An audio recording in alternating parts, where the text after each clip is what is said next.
அர்ஜுனுக்கு டாக்டர் உஷா எந்த குறிப்பிட்ட சுவாச பயிற்சியை பரிந்துரைத்தார்? ஏ. நீட்சிப் பயிற்சி ஸ்ட்ரெச்சிங்.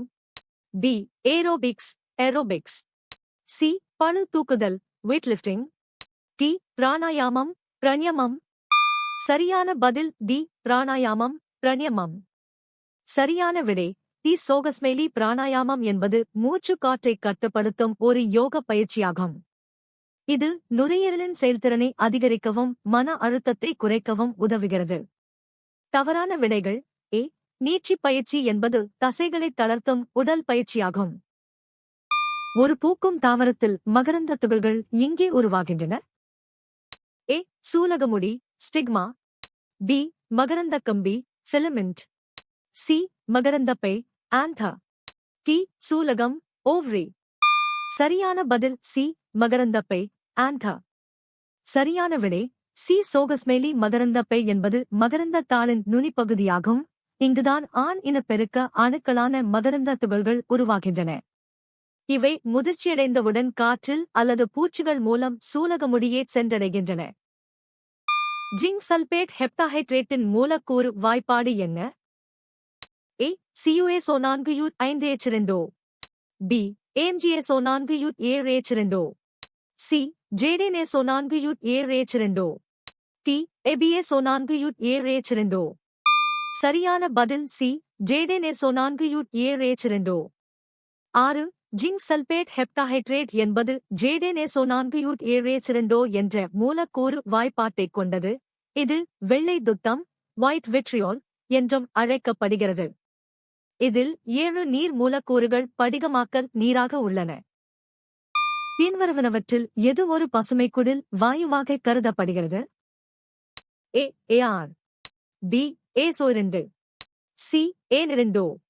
டி. ஓ2. சரியான பதில் சி. ஏ2. 6. சரியான விடை சி. சோகஸ்மெலி நைட்ரஸ் ஆக்சைடு ஏ2 என்பது வளிமண்டலத்தில் வெப்பத்தை தக்கவைத்து புவி வெப்பமடைதலுக்கு காரணமாகும் ஒரு முக்கியமான பசுமைக்குடில் வாயுவாகும். இது விவசாய நடவடிக்கைகள் மற்றும் புதைப்படிவ எரிபொருட்களை எரிப்பதன் மூலம் வளிமண்டலத்தில் சேர்கிறது. 1 லிட்டர் H2SO4 கரைசலில் 5 மோல்கள் H2SO4 இருந்தால் அந்த கரைசலில் H2SO4 இன் செறிவு என்ன? ஏ. 5 மோல் லி 1. பி. 1 4 மோல் லி 1. சி. 2.5 மோல் லி 1.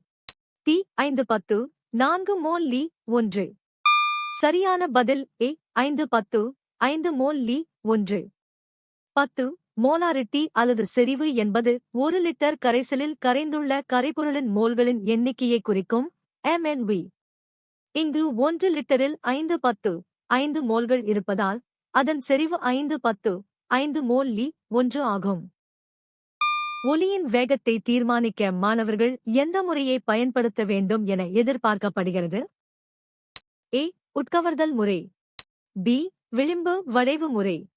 சி. ஒளிவிலகல் முறை. டி. எதிரொலி முறை. சரியான பதில் டி. எதிரொலி முறை. எதிரொலி முறையில் ஒலியானது ஒரு தடையின் மீது பட்டு திரும்பி வரும் நேரத்தை கணக்கிட்டு ஒலியின் வேகம் கண்டறியப்படுகிறது.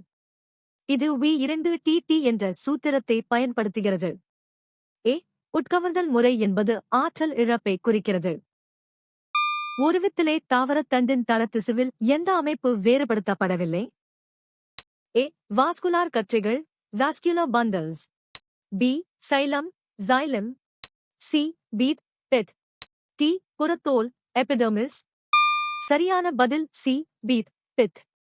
2. சரியான விடை ஒருவித்திலே தாவரத் தண்டில் தளத்திசுவானது புறணி அகத்தோல் பெரிசைக்கிள் மற்றும் பீத் என வேறுபடுத்தப்படாமல் காணப்படுகிறது. இதில் வாஸ்குலார் கற்றைகள் சிதறி காணப்படுவதால் மையப்பகுதி பீத் தனியாக தெரிவதில்லை. குடல் நுண்ணுயிர்கள் நச்சுகளுக்கு என்ன செய்கின்றன?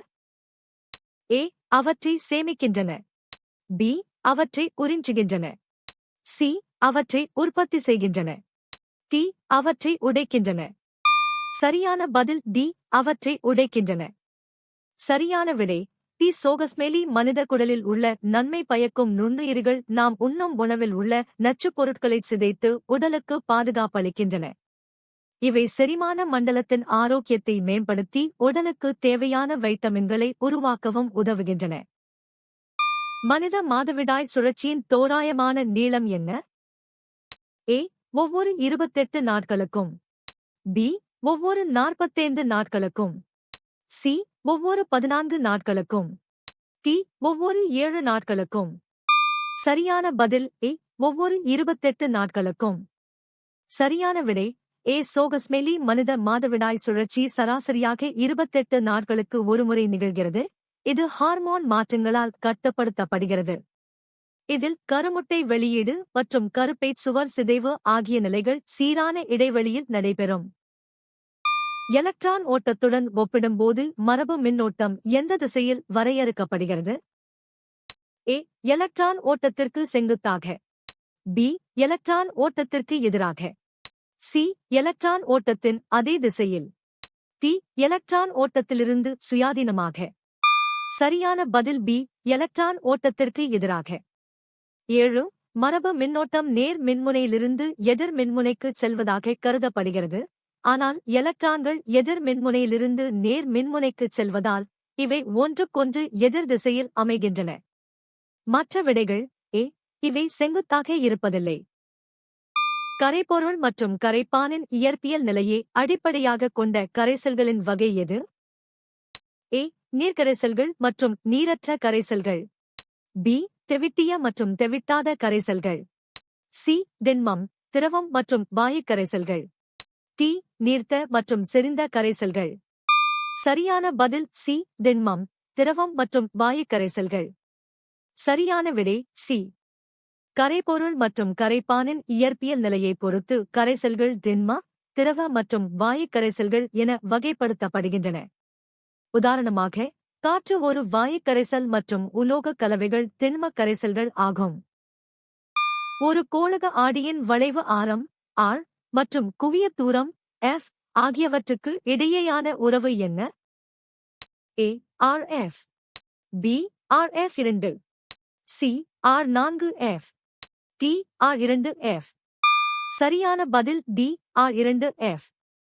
6. சரியான விடை டி. சோகஸ்மெலி ஒரு கோளக ஆடியில் வளைவு ஆரம் r என்பது அதன் குவியத் தூரத்தை f போல 2 மடங்கு இருக்கும் r2f.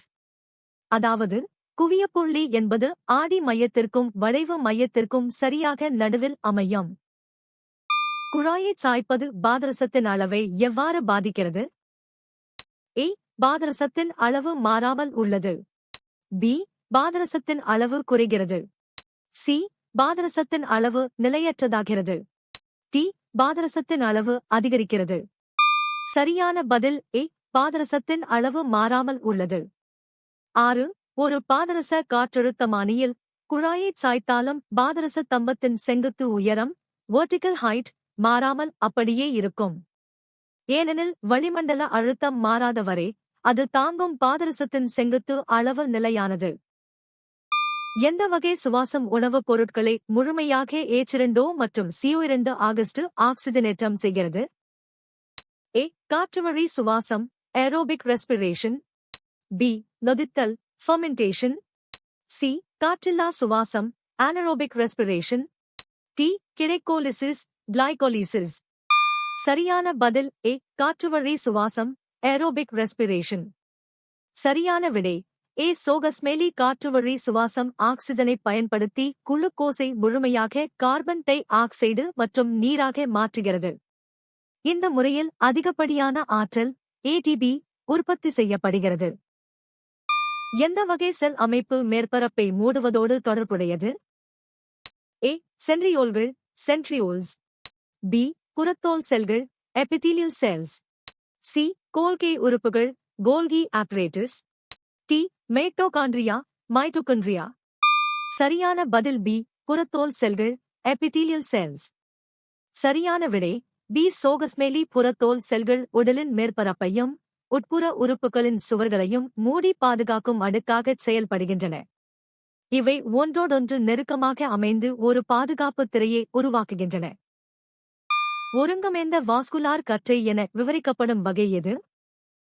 ஏ. ஃபுளோயம் சைலத்தைச் சூழ்ந்திருக்கும். பி. சைலம் மற்றும் ஃபுளோயம் சிதறிக் காணப்படும். சி. சைலம் ஃபுளோயத்தைச் சூழ்ந்திருக்கும். டி. சைலம் மற்றும் ஃபுளோயம் அருகருகே இருக்கும். சரியான பதில் டி. சைலம் மற்றும் ஃபுளோயம் அருகருகே இருக்கும். சரியான விடை டி. சோகஸ்மெலி சைலம் மற்றும் ஃபுளோயம் ஒரே ஆரத்தில் அருகருகே அமைந்திருப்பது ஒருங்கமைந்த வாஸ்குலார் கற்றை எனப்படும். இது பொதுவாக இருவித்திலை தாவரத் தண்டுகளின் வாஸ்குலார் திசுக்களில் காணப்படும் ஒரு முக்கிய பண்பாகும். புளோரின் மற்றும் குளோரின் எவ்வாறு எதிர்மறை அயனிகளாக மாறுகின்றன? ஏ. ஒரு புரோட்டானைப் பெறுவதன் மூலம். பி. ஒரு புரோட்டானை இழப்பதன் மூலம். சி. ஒரு எலக்ட்ரானை இழப்பதன் மூலம். டி. ஒரு எலக்ட்ரானைப் பெறுவதன் மூலம். சரியான பதில் டி. ஒரு எலக்ட்ரானைப் பெறுவதன் மூலம். 9. புளோரின் மற்றும் குளோரின் ஆகியவை ஹாலஜன் தொகுதியைச் சேர்ந்தவை. இவை நிலைப்புத்தன்மை பெற ஒரு எலக்ட்ரானை ஏற்று எதிர்மறை அயனிகளாக F(Cl) மாறுகின்றன. இவை எலக்ட்ரான் கவர் தன்மை அதிகம் கொண்ட தனிமங்களாகும். இதய விரிவின் டயஸ்டோல் கால அளவு என்ன? ஏ. 0.3 வினாடிகள். பி. 0.1 வினாடிகள். சி. 0.5 வினாடிகள். டி. 0.4 வினாடிகள். சரியான பதில் டி. 0.4 வினாடிகள். 1. ஒரு இதயத் துடிப்பின் மொத்த கால அளவு 0.8 வினாடிகள். இதில் இதயம் விரிவடையும் நிலை டயஸ்டோல் 0.4 வினாடிகள் நீடிக்கும். 2. இந்த ஓய்வு நிலையில்தான் இதய அறைகள் இரத்தத்தால் நிரப்பப்படுகின்றன.